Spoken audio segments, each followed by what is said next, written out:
ওই দল বিএনপির করুণায় এতদিন যাবৎ বসবাস করেছে।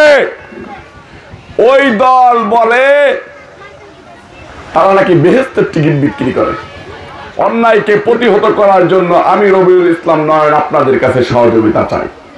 আল্লাহ যদি আমার ভাগ্যে রাখে, আমাকে যদি তৌফিক দান করে, রবিউল ইসলাম নয়ন মাগুরা 2 আসনের সংসদ সদস্য হোক না হোক, জীবনের শেষ দিন পর্যন্ত আমি আমার মাদের পাশে থাকবো, আমি আমার বোনদের পাশে থাকবো ইনশাআল্লাহ। বোন ভোট দেবেন কোথায়? এই বোন ভোট দেবেন কোথায়? নামাজ পড়তে গিয়ে ভাবতেছিলাম, আল্লাহ আমার সাথে সাক্ষাৎ করতে এসে যদি এই মা বোনের নামাজ কাজা যায়, আল্লাহ তুমি আমাকে ক্ষমা করে দিও।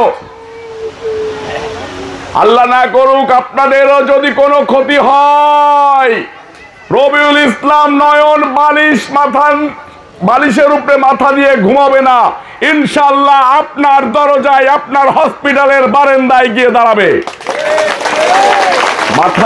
বালিশের নিচে মাথা দিয়ে ঘুমাবে না। জানেন, আপনারা আমার মা, আপনারা আমার বোন, আমি আপনাদের সন্তান, আমি আপনাদের ভাই।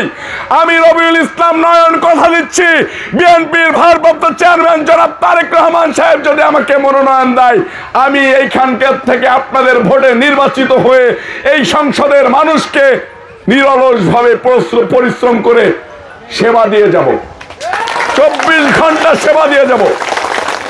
আল্লাহ যদি আমার ভাগ্যে রাখে, আমাকে যদি তৌফিক দান করে, রবিউল ইসলাম নয়ন মাগুরা 2 আসনের সংসদ সদস্য হোক না হোক, জীবনের শেষ দিন পর্যন্ত আমি আমার মাদের পাশে থাকবো, আমি আমার বোনদের পাশে থাকবো ইনশাআল্লাহ।